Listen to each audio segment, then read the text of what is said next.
capybara. The capybara is some kind of rodent, and you would think a rodent of twice the size of a beaver would be carnivorous, but these animals are actually herbivorous mammals. There are several female subordinate males and their infants. Capybaras are the world's largest rodent. They're slightly bigger than beavers, guinea pigs. They're closely related to guinea pigs, and they were even once thought to be related to pigs. Fun fact, they don't taste like chicken. They taste like pork. And capybaras were once thought to be some kind of fish by the Catholic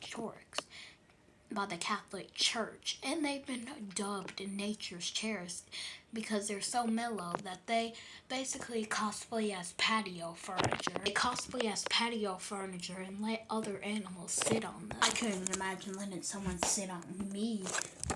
But who knows? Capybaras are animals. We are animals too. They're almost exclusively not meat eaters, grass eaters. Grass eaters, and they like stuff like pumpkins, watermelons, I'm guessing. They have been known to eat their own fecal matter. You see, capybaras eat their own excrement because it has it supplies nutrients for them. It supplies nutrients for them. So when capybaras eat their dung, they get the nutrients that they didn't get before. So they eat their own poop, which is basically disgusting, but like it helps with their health. And they are often a crepuscular species, and they have protozoans in their guts that help them break down the fibrous plants they consume. And they're just freaking adorable. Like, look at that face. Like, they're bigger than rodents, and they are closely related to guinea pigs, although they're 3 times the weight of your average guinea pig.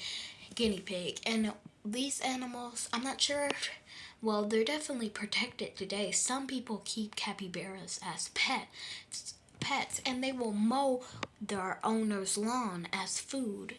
Babies can start eating grasses, though they'll continue to drink their mother's milk. And females will nurse each other's babies, so the mother won't get stuck with one child, and she won't have to nurse by herself. So all the female capybaras will let the infants drink each other's milk, which is kind of weird, but they nurse each other's babies. It's kind of like your sister nursing your baby. So capybara females are kind of like babysitters. They nurse a baby. Yeah, some people capybaras are not suitable for most people because they are semi-aquatic and they need large spaces of water. Also, they roll as a posse and they need several friends. We're talking about 30 to 20. Not even one pal is gonna isn't gonna give the capybara a social life it needs. Also, they need grass and other fruits. They need minerals and other fruits. And also, capybaras have predators, and they are patio decor. They have befriended animals like birds, monkeys. So they basically befriended us because we're primates. I don't know why we're not strong like gorillas are, but I would rather be an odd-toed ungulate, like a hoofed animal. Because I do this all the time with my arms. I like try to make them look like they're hoofed, like they're hooves. I don't know why I do it. I just do it. Kind of like you order a pizza, but it's completely covered in grass. But yeah, capybaras are herbivorous animals, and they live in groups that contains a dominant male, subordinate females. Other males, and while the male might get his choice of the females, other subordinate males will often get involved as well. So they basically take his ladies. You get the gist of it. They're basically guinea pigs on steroids. And there was one rodent named Joseph Fortigeza Manissi. Joseph Fortigeza Manissi was a large prehistoric extinct rodent that was closely related to the Pacarana, and it looked like a giant prehistoric capybara. But yeah, they're semi-aquatic and they need large quantities of water. Large quantities of water. And they're semi-aquatic, and they live in rivers, ponds, lakes, streams, but water has to be present. Capybaras jump in waters to escape from predators. They are threatened by predators such as jaguars, not to be confused with leopards. They are not arboreal, and unlike domesticated house pets, they don't avoid water. They actually love it, like tigers, but lions avoid water at all costs because they're more prissy than their counterparts, and they're just pussycats. Oh yeah, predators of capybaras include jaguar, includes caimans. Caimans are distant relatives of alligators and crocodiles. They also hunt capybaras. And they also have to worry about the LeBron of all snakes, the anaconda. Oh yeah, and they'll go into water to eat other underwater vegetations, and sometimes anacondas can blend in with choked plant water cells to choke plant water cells, and capybaras don't notice them coming. And that is how they get eaten by something like either a green anaconda or the caiman, which have been the apex predators million years ago. Anacondas are the world's heaviest snake. Females are slightly larger than males. They are reptilian and can weigh over 300 pounds and can reach lengths of 25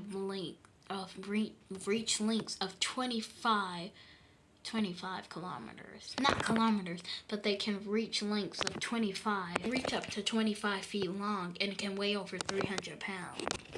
Their eyes are close to their nostrils, so they can blend in with choke plant water. They share this crowded Amazon River basin with the capybara, the largest rodent, who we previously just talked about. It is herbivorous, lives in groups that contains 30 to 20 members with subordinate males, a dominant male, and females with their capybaras infants, and they're so mellow that they basically cosplay as chairs and let other animals sit on them. The massive snake is about ready to attack the large rodent, and the rodent never sees the snake coming. The large snake encircles the rodent. Before encircling it, it latches on with 6 rows of teeth, and then it constricts itself over the large rodent. Anacondas are not king cobras. They do not kill with venom. I was about to say they concoil. That's not even a word. Or that might be a word. They constrict their prey to death, causing cardiac arrest and a permanent arrest. So just like a toxic relationship, once it's got a hold of you, it's not going to let you go. Then they eat their prey whole, toes and all. They do this with stretchy ligaments. It becomes like an effortless snorkel, eating while breathing while eating. You see, they have sharp things, but no venom. They don't carry venom. They carry constricting, and it also has a piece of its skin chunk. I don't know what it is, but don't you see that? So yeah, they swallow their prey whole. It will be stunned. Don't you see the massive figure in its stomach? And anacondas have also been seen attacking cows, pigs, blessed bok, deer and cows. And they can attack and eat and kill jaguars. This large snake has constricted a pig to death. It constricted itself to death and literally just constricts the pig. The pig, Peppa Pig, is inside, and it is swallowed to death by the massive snake.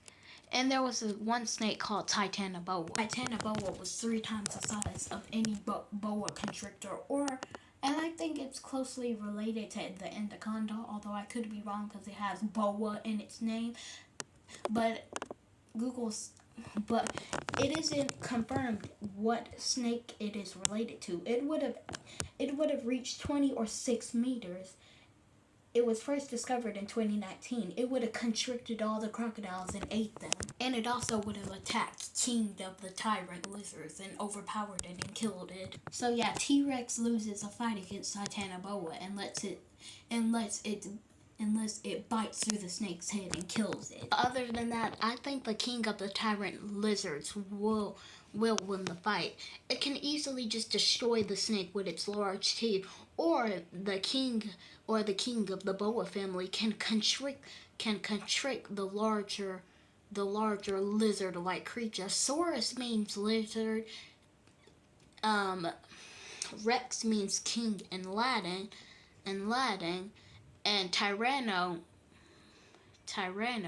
means, I think, lizard.